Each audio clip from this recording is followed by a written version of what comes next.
Topic संतों का उपदेश। क्या संतों का उपदेश है और क्या मायने रखता है, इसी पर पूरा सत्संग रहेगा और आप पूरा ध्यान दें और अच्छे से सुने। अगर आपको सत्संग अच्छा लगे तो चैनल को लाइक शेयर सब्सक्राइब जरूर करें। सब संतों का एक ही उपदेश है, एक ही संदेश है। कोई भी पूर्ण सतगुरु इस संसार में नया धर्म चलाने के लिए, लोगों को एक दूसरे से अलग करने के लिए या जातियों धर्मों को एक दूसरे के विरोध करने के लिए नहीं आते हैं। वे केवल हमें अपने असली घर का मार्ग बताने के लिए आते हैं। ऐसे महात्माओं के चले जाने के बाद लोग रीति रिवाज और कर्म कांड में फंस जाते हैं और संतों के महान उपदेशों को एक धार्मिक संगठन का रूप दे देते हैं।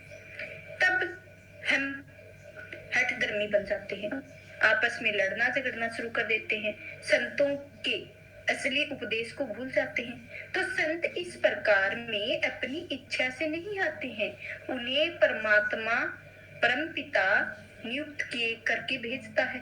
अपने आप वे न तो किसी को उपदेश देना चाहते हैं और न ही दीक्षा।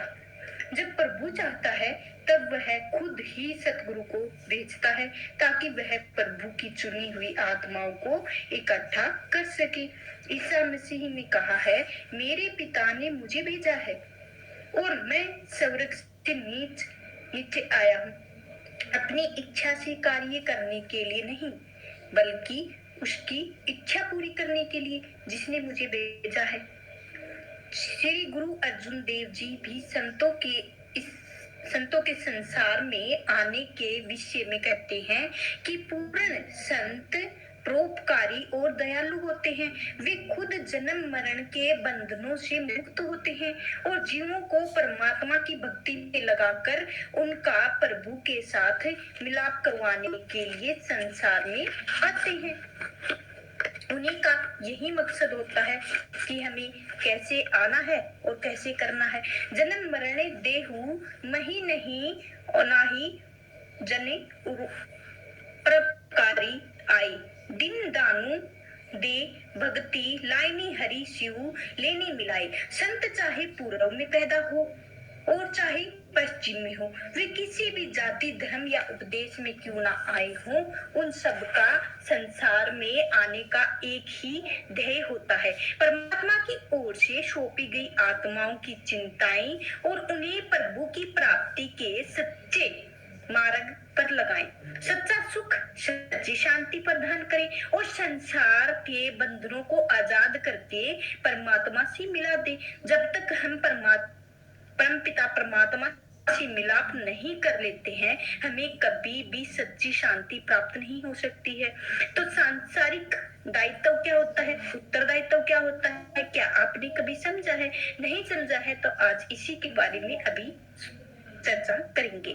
संत समझाते हैं कि परमात्मा को पाने के लिए हमें भारी आचार व्यवहार व्रत तीर्थ तप तथा किसी खास वेशभूषा की आवश्यकता नहीं होती है। वे समाज से अलग रहने और अपने सांसारिक उत्तरदायित्वों से भागने का समर्थन नहीं करते हैं। संत नामदेव कहते हैं कि जंगलों में जा साधु बनने से तुम अपनी इच्छाओं मोह तथा भ्रम में नहीं बच सकते हैं।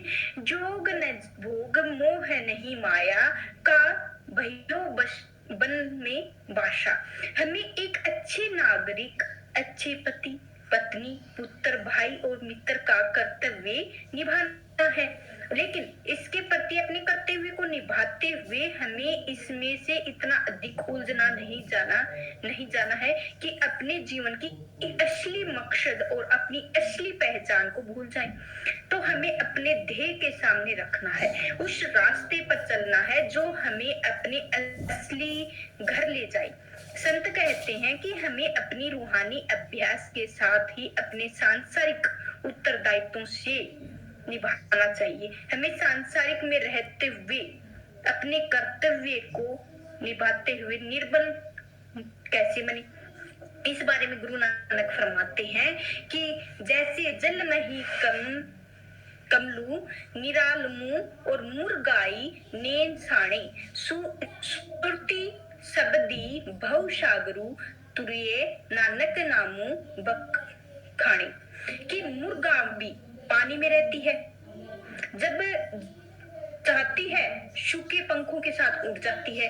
कमल की जड़ें पानी में होती हैं, फूल पानी से बाहर हो रहता है। इसी प्रकार संसार में रहते हुए अपनी लिव अंतर परमात्मा और शब्द के साथ जोड़कर सहज और भवसागर से पार हो जाना चाहिए। हरि मंदिर क्या है? संत हमें जंगलों, पहाड़ों, मंदिर, मस्जिद, गिरजाघर या पूजा के अन्य स्थानों में जाकर पूजा करने का आदेश नहीं देते हैं, क्योंकि परमात्मा कहीं बाहर नहीं, वह हमारे शरीर के अंदर है। सेंट पॉल ने समझाया है कि यह शरीर जीवित परमात्मा का मंदिर है। परमात्मा के मंदिर का भूतों से क्या संबंध है? क्योंकि तुम्हें परमात्मा का जीवन मंदिर हो। और जैसे ही परमात्मा ने कहा कि मैं उन्हीं से वास करता हूँ और उन्हीं में चलता हूँ, तो उन्हीं में परमात्मा है और वे मेरे बंदे हैं। ईसा मसीह ने इस शरीर के प्रभु का मंदिर कहा है। क्या तुम नहीं जानते हैं? तुम प्रभु के मंदिर हो। प्रभु के शब्द तुम्हारे अंदर निवास करते हैं, क्योंकि प्रभु मंदिर पवित्र है और मंदिर तुम हो। परमात्मा हमारे अंदर है, इसलिए हमें इस शरीर रूपी मंदिर में हमें उसे ढूंढना चाहिए। गुरु अमरदास जी फरमाते हैं, काया अंदरी आपे वसे अलखू ना लखिया जाए, मन मुखू मगदू बुझे नाही बाहरी भालनी जाई। तो हमारे शरीर के अंदर वह परमात्मा खुद निवास करता है, परंतु वह अलख देखा नहीं जा सकता। इन आंखों से हम देख नहीं सकते हैं। अज्ञानी मनमुख लोगों इस बात को समझते नहीं है, परमात्मा को बाहर ढूंढते रहते हैं। हर संत हमें, हर पूरे गुरु ने हमें यही समझाने की कोशिश करते हैं कि यह शरीर परमात्मा का जीता जागता मंदिर है। गुरु अमरदास जी ने फरमाया है कि हरि मंदिरू एहू शरीरू है।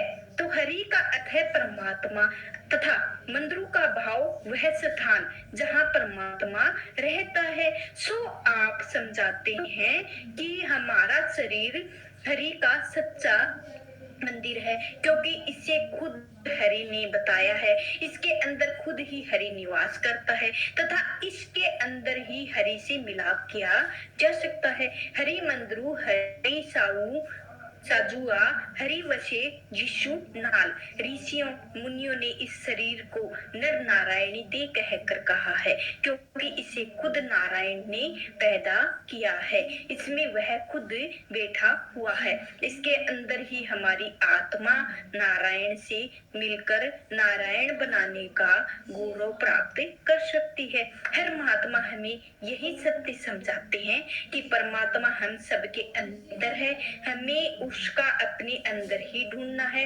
मनुष्य शरीर का एक प्रयोगशाला है और जिसके अंदर जाकर हम परमात्मा की खोज करने की कोशिश करते हैं, क्योंकि केवल इस अनमोल मनुष्य जन्म में ही हमें परमात्मा को पा सकते हैं। तो मनुष्य जन्म अनमोल है। मनुष्य जन्म परमात्मा का असीम दया होने पर भी प्राप्त होता है। तो मुसलमान संतों ने इसे अशरफ उल मुखलकात अर्थात सृष्टि का श्रोमोर कहा है। इजरत ईसा में इसे सृष्टि का सब प्राणियों में श्रेष्ठ कहा है। बाइबल में पढ़ते हैं कि मनुष्य परमात्मा के रूप में बनाया गया है। जब इजरत ईसा के दोष लगाया कि अपने आप को खुदा का बेटा कहा कर प्रभु की निंदा करते हैं, उन्होंने हमें याद दिलाया कि प्रत्येक मनुष्य प्रभु है। क्या यह तुम्हारे कानून में लिखा है? क्या तुम सब ईश्वर हो? तो आपका इशारा था कि संसार में सभी धर्मों में आए और संतों महात्माओं ने अपनी ग्रंथों, शास्त्रों और सत्य साक्षी दी है।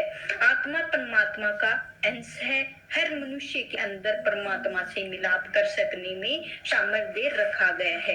मनुष्य जन्म हमें कई निचली योनियों के जन्म लेने के बाद मिलता है और स्वामी जी महाराज कहते हैं, यह तन दुर्लभ तुमने पाया, कोटि जन्म में भटका जब खाया। तो आप भी फरमाते हैं कि हमें मनुष्य जन्म से लाभ उठाकर अपने शरीर रूपी घर के अंदर शब्द के साथ लीव जोड़कर परमात्मा से मिलान कर लेना चाहिए। धनु मैं अब सूरत लगाऊं, इस घर में से उस घर जाऊं। तो आज का सत्संग इधर ही समाप्त होता है। चैनल को लाइक शेयर सब्सक्राइब जरूर करें। आपका दिल से शुक्रिया होगा। राधा स्वामी जी। जी राधा स्वामी जी।